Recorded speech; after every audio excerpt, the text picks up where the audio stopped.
This is the first episode in a two-part series. This season covers cases in New Mexico. All season, we're supporting the New Mexico nonprofit Angels Voices Silence No More.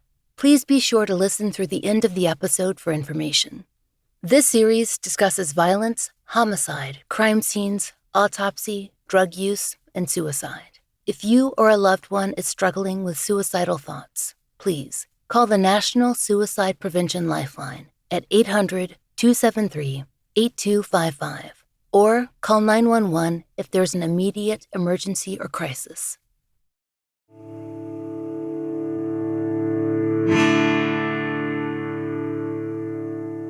This is The Fall Line.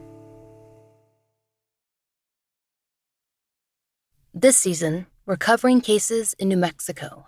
That choice was originally made because someone reached out. But then we began to speak to more people, and we met lawyer and advocate Darlene Gomez, who represents a number of the families that you'll hear from this season. In fact, there are so many stories to tell that some will continue on into the next season, in November. When we told our friend Eric Carter Londine, he's the brother of Jacob Londine, and we featured updates on their story this July about our New Mexico coverage, he had an immediate reaction. We needed to speak to Vangie Randall Shorty. Eric covered the case of her son, Zachariah Juwaun Shorty, on his own podcast. He knew that Vangie and Zach needed as much attention as possible. And that's because despite Vangie's efforts, and those efforts have been incredible, Zach's case is still unsolved. Zach grew up in a close-knit family and lived in Kirtland, just outside the Navajo Nation reservation in New Mexico. He lived with his mother, Vangie, his father, Myron, his sister, Katrina, and his older brother, Christian, with whom he was especially close. Christian was 4 years older, and Zach looked up to his brother. Zach had a love for art and for hip-hop. He'd eventually teach himself welding and tattooing, and he even began to produce his own music. When he died in July of 2020, at just 23 years old, Zach had already lived a lot of life for someone so young. He was a son, a brother, a father, and he had lots of dreams. Zach was determined to make it in the music business to provide stability for his daughter. He'd been posting tracks for some time, but he wanted to go bigger, make a name for himself. But he was also in trouble. Trouble that his mother, Vangie, tells us that he was desperately trying to get himself out of. And according to Vangie, there are plenty of people in the Kirtland and Farmington, New Mexico areas who knew all about that. Still, 3 years later, she is left without answers. But Vangie Randall Shorty is not a woman who is willing to accept that. There's no resolution, not for her child or for anyone else's child. And so she's been fighting, and she's not going to stop. We first connected with Vangie through Eric over email. I'd later see her at a conference when she was giving a talk titled Silent No More, Missing and Murdered Indigenous Women and Relatives. When she wasn't presenting, she was working at a booth and passing out information on cases. That weekend, Vangie must have given out hundreds of flyers. She handed me a stack for Zach's case, and I carried them to my next stop in Denver. We delayed our first interview for this series by a day because Vangie drove out to aid in a search and flyer effort for Rennell Rose Bennett, who was last seen in Hogback, New Mexico in June of 2020. Then, the next day, on very little sleep, Vangie interviewed with us for more than 3 hours. That is just what Vangie Randall Shorty does, an endless cycle of work for her son and for other people's sons and daughters and their mothers. It's what so many families do, in hopes that they can find answers. Vangie and her supporters and colleagues in the MMIWR and MMIP movement are working at every level, organizing searches, giving speeches, lobbying for legislation, and demanding change. They're working with people like Darlene Gomez, a lawyer and advocate that you'll hear from throughout this season. But without support from law enforcement and government at every level, real, full support, Vangie and other families you'll hear from in these episodes run into roadblock after roadblock. Departments that don't communicate with one another, programs they can't take full advantage of that might have made the difference between a cold case and a resolution. According to Source New Mexico, Vangie is facing a situation familiar to many families of missing and murdered Indigenous people. Quote, the routine and well-known problem of jurisdiction. As the source explained, Zach, quote, lived in Kirtland, New Mexico, was last seen in San Juan County, and his body was found on the Navajo Nation.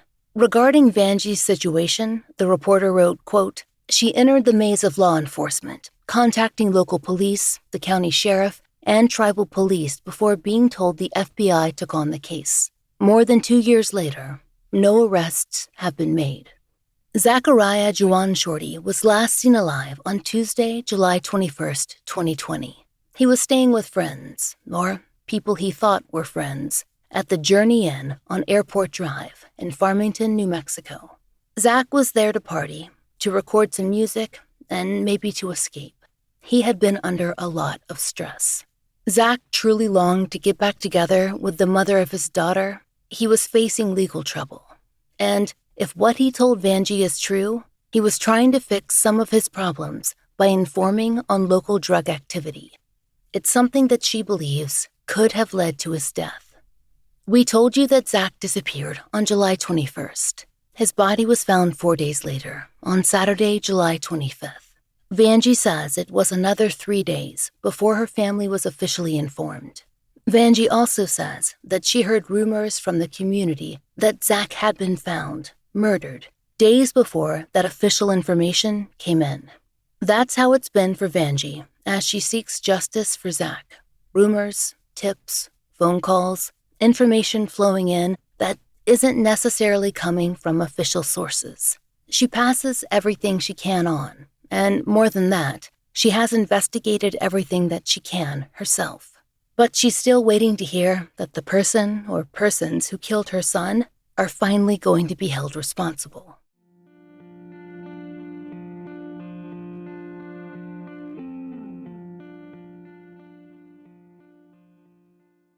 So my name is Vangie Randall Shorty, and I was born in Sherbrook, New Mexico, to Cornelia and Tyler Randall. I am of the Tangled clan and the Red Running into the Water People clan, which is Tkatni Stratni Inchla, Tkatni Bushes Chin. My mom, she was from Little Water, which is on the Navajo reservation. My dad was from Cove, Arizona, also from the reservation.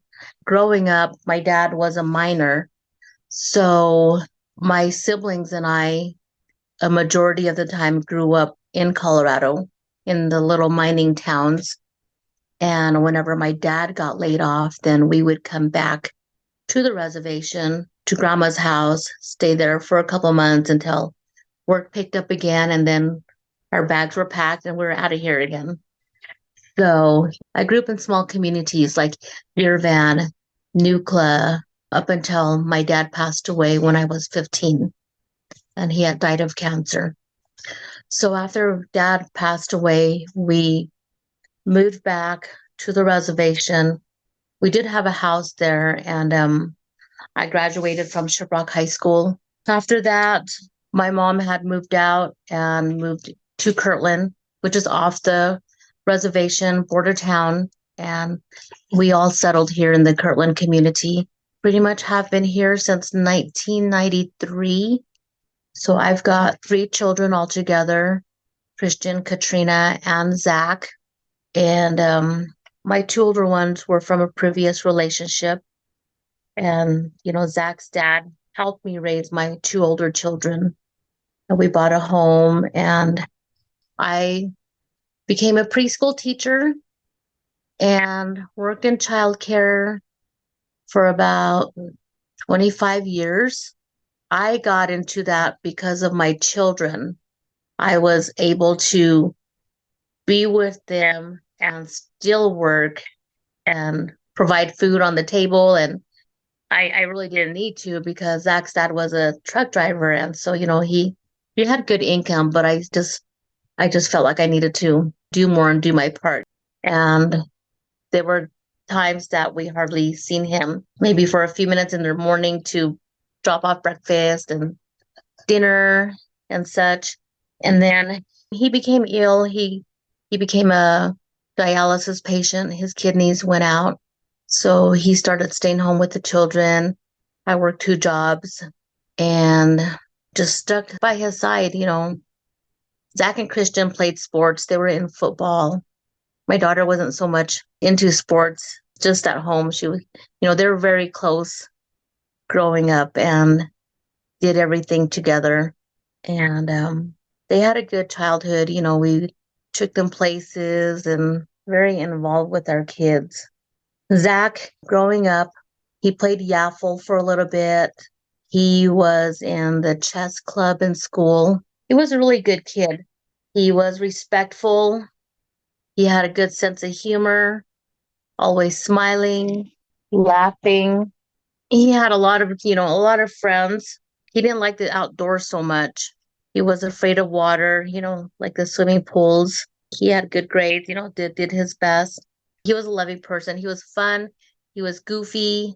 He was a storyteller, told about his days, the things that he experienced every day, added humor to it. He enjoyed being with family. He loved eating.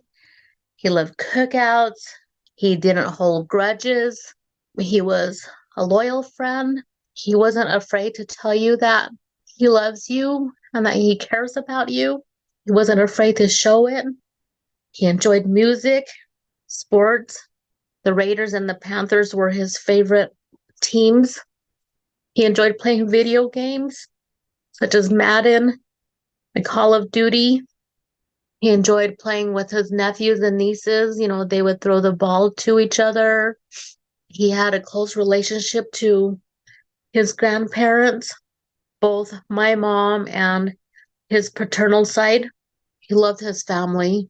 He loved his dad. He cared about him. Dad would end up in the hospital now and then because of his kidneys, and Zach always made sure that he visited. They both enjoyed watching the Raiders play on TV. They both enjoyed watching UFC, watching movies together. He was very helpful. Things that Dad couldn't do, he stepped up and he took care of those things, not only for his dad, but his paternal grandparents as well, because they were up there in age. So we used to go out to the farm and he would be up in the trees, trimming the trees for the grandparents, doing yard work for the grandparents. The other thing Zach used to do was he used to feed, the homeless people. If he had a couple of dollars, somebody standing at the corner, he would give them what he had. If he didn't have anything, then he was asking me for a couple of dollars so that he could give it to them, which was fine. I saw my dad do that. And, he would give homeless people money or food. And Zach saw me do that. And it was a beautiful sight to see him do the same thing and care for others. That touches my heart every time I think about those little moments, and people out there remember him for those little things too.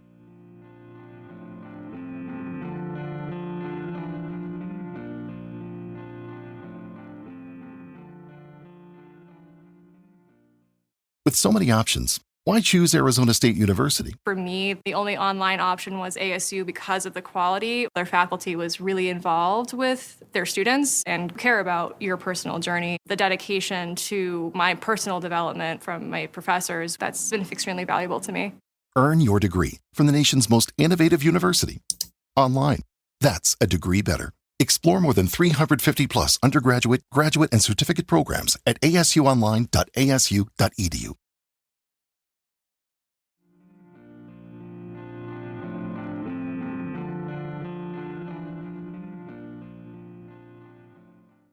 Vangie's children were and are the center of her world.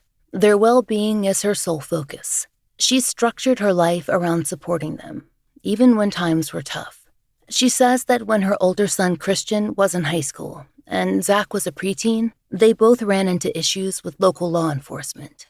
Even though Zach was only in middle school, he was sent to a juvenile detention center. So Vangie made sure that she was there then as often as she could be, too. He got into middle school and got into some trouble. He ended up in the juvenile detention center and did a year. His brother Christian got into trouble too. And so I would go between the two of them and, visit, because the juvenile detention center was next door to the adult detention center. So I would schedule visits. I never missed a visit unless I had a migraine. And I think that was twice throughout the whole year. So I was visiting 3 times a week. And I was also there for Zach for his counseling. I never missed anything.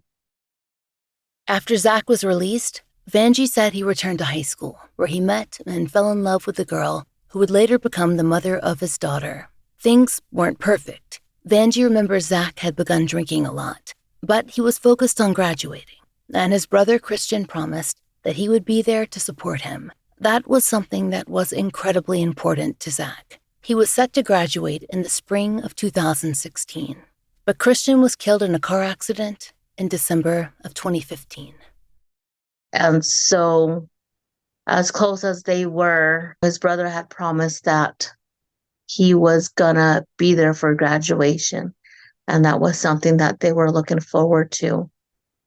And so graduation came in 2016 of May. Zach took it hard. By that time, his alcohol addiction was, getting out of control. I remember him telling me that he didn't want to walk because Christian wasn't going to be there. And it was a really tough day. It was a tough day on all of us. I was very excited about Zach graduating and very proud of him, all the hard work that he put into it. He had to do a presentation, which he did, on alcohol addiction, drug addiction, and he got a good grade. I was very proud of him because what he experienced, he used toward that. Zach had to walk the stage without his brother there to see him graduate. And though he was struggling with that immense loss and what Vangie describes as increasing issues with drug and alcohol use, he had joy too. His daughter. His baby was born in January, and he had a little girl. Gosh, he was so happy. And he named her after his brother, which was very nice. She's got a beautiful name. When his daughter was born, they weren't living together right away, but he would go and visit the baby, as often as he could. He would stay a night or two. He would sing to her, just hold her and sing to her and dance with her. And gosh, those moments were so beautiful. He loved his daughter so much. We often took her to the park and they would play. She brought out the kid in him, and he would be on the swings with her, sliding down the slide with her, chasing her through the park. He was a good dad. He was a good dad. And now they call her Shorty. They call her Shorty after her dad because people knew Zach as Shorty or Juwaun. I look back at her now and she looks so much like her dad, and she's got a lot of his traits. She loves music. She's got that sense of humor that he has. But so she was born. He got a job across where we lived in Kirtland, and he became a tire tech there for Desert Mountain Trucking. And he was living with his girlfriend for a little bit, and he would go to work. He'd stop by every morning because I would have breakfast in the microwave for him. So, she would make breakfast, but he would come by and have breakfast again.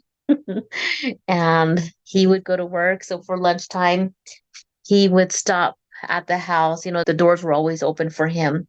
He would stop by at the house and have lunch there and, go back to work. But he would challenge himself there, and he would time himself to see how fast he could get those tires done, because, the truckers were in and out. And so he would try to get them out of there as fast as he could. His other interest, like I said before, was welding, which he was learning through the mother of his daughter. Her dad was a welder, so he was showing him and teaching him. He really enjoyed it. He enjoyed that. He also enjoyed tattooing. He did a few on me as well. So I've got a horse. I've got the weeping angel. Can I ask, how did he learn that craft? He got his first tattoo, and after that he was addicted to it. And so he ordered himself a tattoo gun and just started practicing on himself as well. And then he had friends who were like, hook me up and I want a tattoo. So he started practicing on his friends, but he started practicing. And then as he got better, he was like, Mom, you want a tattoo? And I was like, sure, and he did a good job. His other talent was making music. He would buy the software, download it on his laptop, which had the beats already, and so he would come up with the lyrics himself. And those lyrics were his experiences with the loss of his brother and his drug and alcohol addiction. And I was a very supportive mom. And I just, I tried to help him in as many ways as I could. So if he picked up a new hobby, I was there. And I just remember hearing the words of some of the songs and gosh, just feeling the pain behind it, and it still gets me when I listen to his YouTube channel. I hear the pain in his voice, and now just hearing his voice, that's all I have. All I have are memories. He gained so many friends through his music. I know that he had talked about a small local producer that was interested in his music, but nothing ever happened. He lost his job at the Desert Mountain Tire, the trucking company, and he went to work for Speedway, just down the road from where we live. He met a lot of people through there. People still remember him, and they approached me, hey, your son was a good kid, They knew that he was fighting his, battling his addictions. And with Zach's addictions, I would get after him for some of the things that he does, like, for instance, if he got off work at Speedway, I would pick him up and he would come out with, shots. And I'm like, Juwaun, you don't need that. When are you going to stop? Just things like that. And so I would be voicing my concerns to him on our way back home. And then I'd get a phone call from a parent and I'd be like, hi, this is Miss Vangie, in a sweet little voice. And and he would look at me like, who the are you right now? Like, and then I hang up the phone with the parent and then I get back onto yelling at him again. Zach's drug and alcohol addiction got the best of him. And I stayed in tune with him. I became very observant, listened, became very aware. And it's something that you learn, even learning how to tune out different noises to focus on him, because my bedroom was on one end of the house and his was on the other. And I noticed that he was becoming suicidal whenever anniversaries of his brother's death would come up or his brother's birthday would come up. Those days hit harder. Zach attempted to take his own life on one of those anniversaries, and Vangie managed to talk him into seeking inpatient care for help. But getting him to stay in the hospital for care, that was a struggle. Zach left San Juan Regional almost as soon as he was checked in, and he had to be convinced to return inside.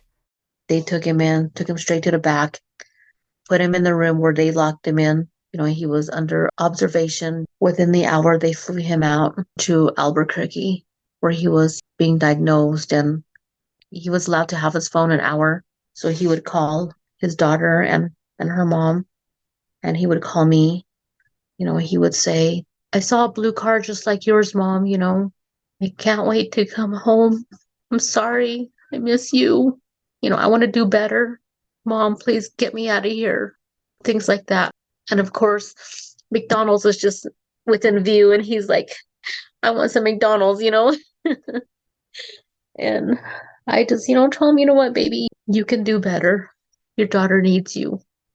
I need you. I love you. We got this." I was his biggest fan in everything he did. I would pick him up from work, and he would lean his head on my shoulder, and he would tell me, "Mom, you're my best friend. You're my best friend, Mom." I'd pat him, tell him I love him. And one day I told him, "I love you unconditionally, Juwaun." And he says, "What does that even mean?" And I told him that no matter what, even though he was a pain in my ass, that through his drug and his alcohol addiction, I love him. Before Zach ever left for treatment, Vangie discovered that he'd gotten in trouble with law enforcement once again. She knew about his struggle with drugs, but not that he'd become more directly involved. According to the Farmington Times, in August of 2019, Zach was caught in an undercover drug sting. Per the Times, Zach was arrested on, quote, multiple drug trafficking charges for selling meth to an undercover agent, including a purchase aided by a woman who allegedly conducted a drug deal in the parking lot of her employer. I found out that he started selling meth, and he got caught. There were charges against him, and that scared me because those were serious charges, where he could go to prison for it. And I talked to him and, about the route he was taking in life, about his daughter, how important she was to him, how important Zach was to me, and telling him that I didn't want to go back to visiting him. I didn't want to lose him to the system. So he was under surveillance by the Region 2 narcotics here in San Juan County. So I don't know how long they were observing him. I worked from 6:30 a.m. to 6 p.m. when we closed. I also stayed late some days to catch up on paperwork. And so the drug charges were a shock to me. And I was at work one day, and his dad called me frantically saying that Zach got picked up. And I'm like, what the hell? What the hell? I rushed home, and they had actually both gotten picked up and taken. And they were brought to one of the little stations here in Kirtland, the sheriff's station. Per the Farmington Daily Times, Zach's father was arrested because he'd driven Zach to and from the location where the deal took place. He was then charged with conspiracy to commit trafficking of a controlled substance. With both Zach and his dad in custody, Vangie had no way to figure out exactly where they'd been taken. I had no idea where they were. I thought they were taken up to the detention center in Farmington. And so I was like, oh my God, what am I going to do? I was lost. And I went and immediately, called for prayer. Then they both get dropped back to the house. They got taken to be interviewed, is what had happened.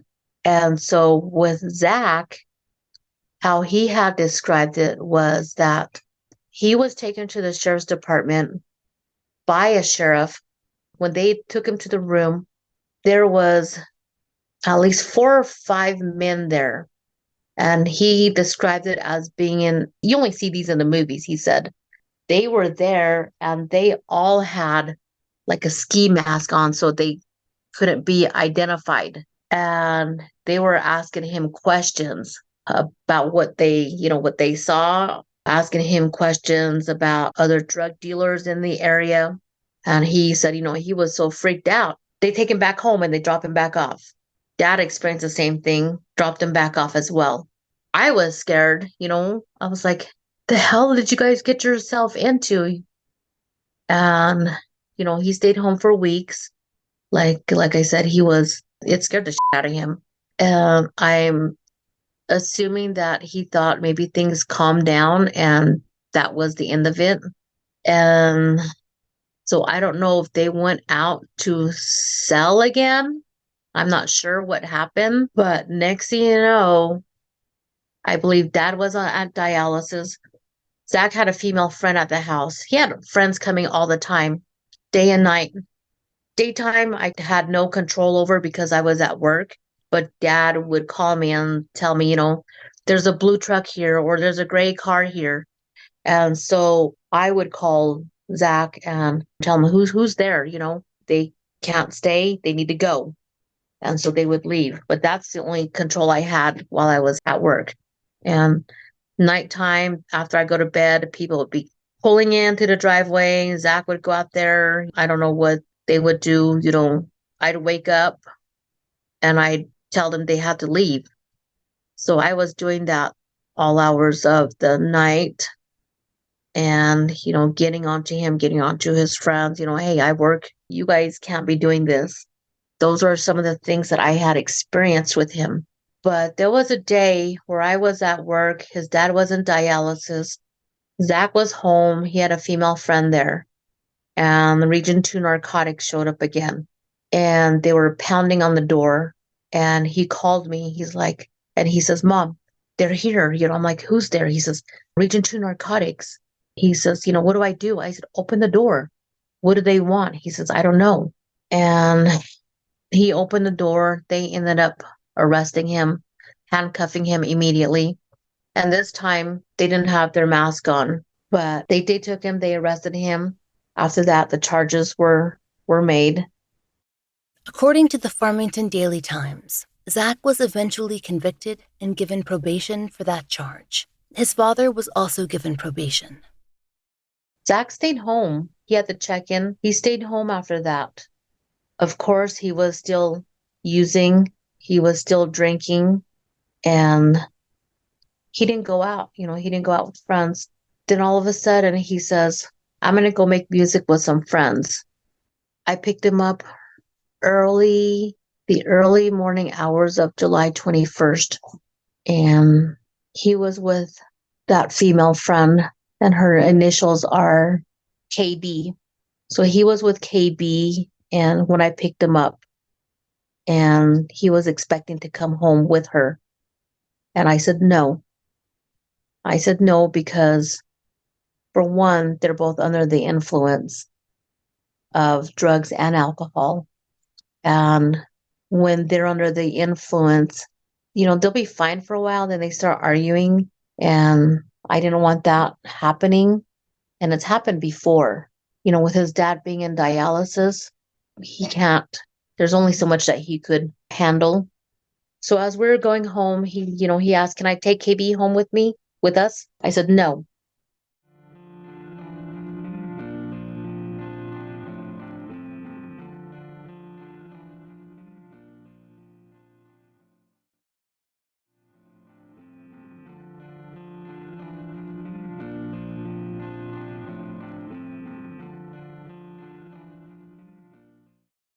Vangie dropped Zach and his friend off in town and headed home so she could sleep for a few hours before work.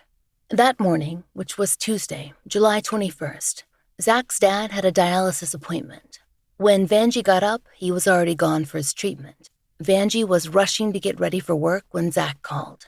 He wanted her to pick him up and bring him back to the house before she went into the preschool, but he wanted to bring KB too, and Vangie was not okay with that.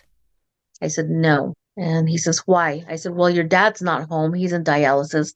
I'm going to work. No, you can't be here together alone. And I told him, you guys fight, you guys argue, and I don't need that. So he says, let me call you back. A few minutes later, he calls me back and he says, well, can you take us to the Journey Inn?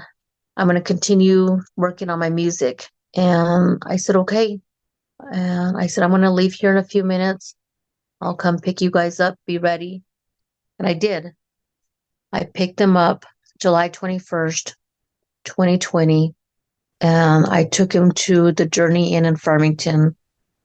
Room 129 is the room that they walked into. I kept texting him and reminding him. He was responding, and then eventually the text messages stopped in the afternoon. So I figured, he's working on his music. And then about 3, he calls me from a different phone number, and it was a friend's number, a male that was in the room that night, that was in the room with him. There was 2 males and 2 females in the room. He says, Mom, my battery died. Can you bring me a charger? And I said, okay. I did. And I left the work. The Journey Inn was about 5 minutes just down the road. So I took the charger to him. He came out and I could see that he was intoxicated. And he didn't have his shoes on. I remember his pants being rolled up. And I said, here's your charger. Be careful. Are you okay? He says, yes, I'm okay. I said, okay, well, charge up your phone. I love you. Please be careful. And I made sure he went back into the room before I drove off. And I went back to work. I also told him that I get off at 6. And I went back to work. After Vangie got off work, she went by Little Caesars to get Zach and his friends some food. He also asked her to pick up the girl, KB, that he'd been seeing, and to bring her back to the Journey Inn where he'd been staying. Vangie wanted to check in on him again, so she agreed. We pull up in front of room 129, and Zach is standing outside on the phone, and he's talking to the mother of his child. And the other female, KB, gets out of the vehicle, and, I get out, and he's on the phone, and he was upset, and he's telling her, I love you. Like I said, he's on the phone with the mother of his child. I love you. I want to make it work, and KB over here, when she's with Zach, she's assuming that she's in a relationship with him. Vangie was worried about which way things might go, especially with Zach so emotional. She knew that she needed to diffuse things, so when Zach asked her to speak with his daughter's mother, she did. Vangie promised that she would talk to Zach, but he needed to be in a better state of mind to process what she had to say. I hung up the phone, gave it back to Zach, and I said, Juwaun, do you want to come home? Let's go home. He says, no, I want my family back. And I said, you know what you need to do. You know what you need to do. He had to get clean. He had to get sober. And he says, okay, Mom, let me finish this track and I'll be home. I said, okay, I brought you pizza. I brought some sodas. Call me when you're done. I gave him a hug and I told him that I love him. And he went back in the room and I left. And that was the last time I seen my baby. I go home. I constantly check up on him when he's not home, constantly calling him or texting him to see if he's okay. After losing Christian, I became very overprotective. And there was times when, like, in the middle of the night, I just wake up and I'm like, I call him and he'll answer. The next day when he comes home, we talk and he says, Mom, how do you know these things? I was about to do something stupid and you called me. And I would tell him, you know what? I carried you. I carried you in my womb. It's that love that I have for you. It's that connection that we have. And he would come home safely. He would come home, but he would always question me, like, how do you know? How do you know? As a mom, you just know these things. You do. Going back to that night, he didn't answer me before I went to bed. So I just assumed that he was in the middle of making his music. And I went to bed, and it was about 11:30. My phone is ringing. When I went to bed, my phone is always next to me because I just never know when Zach is going to call me. He would call me to get picked up 10 o'clock, 1 o'clock, 4 o'clock in the morning. And I would go and I would pick him up and I would bring him home.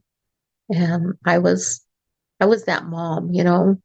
So I get this phone call through my messenger, and it's KB. And she says, Zach stepped out to smoke a cigarette and did not come back in the room. And I said, what the hell? Where is he? Can you go out and look for him? And call me right back. So I hung up the phone with her. I called Zach's phone immediately. He didn't answer.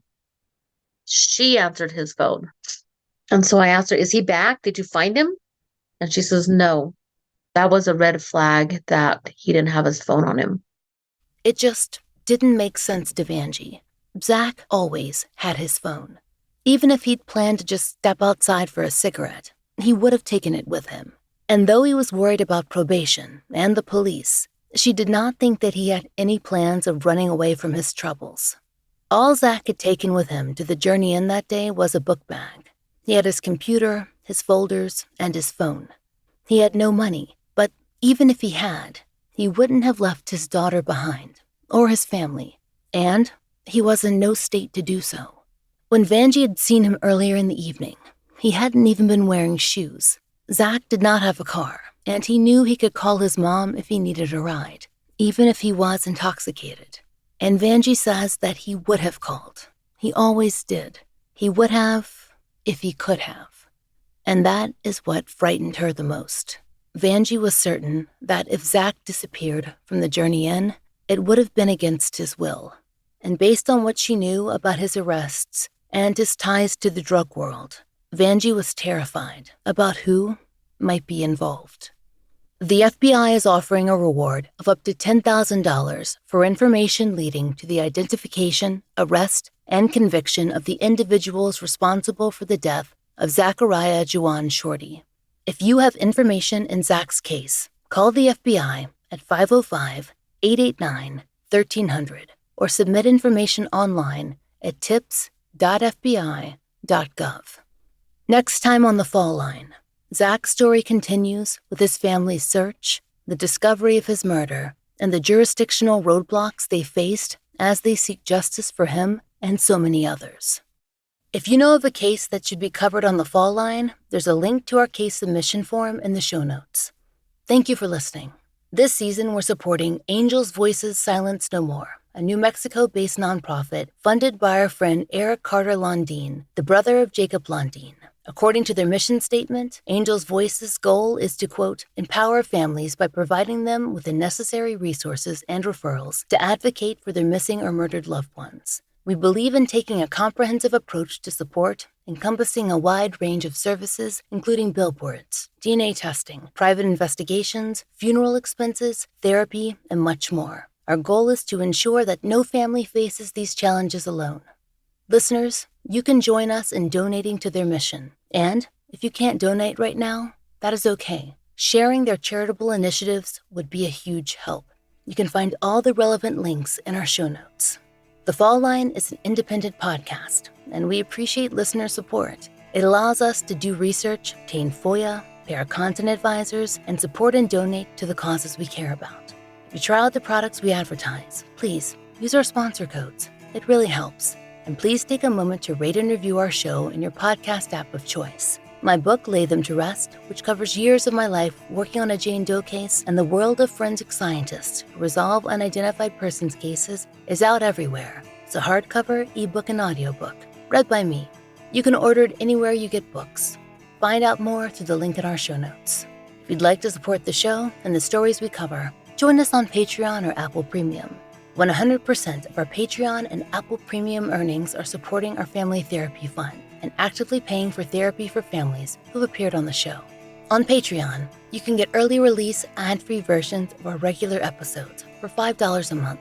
If you prefer Apple Premium, you can subscribe there as well. On Patreon, we also post occasional giveaways, updates, and blogs, which all patrons can enjoy starting at just $1. The Fall Line is written, hosted, and researched by Laura Norton. Interviews by Brooke Hargrove. Produced, engineered, and scored by Maura Curry. Content advisement by Brandy C. Williams and Vic Kennedy. And, as always, our most special thanks to Liz Lipka.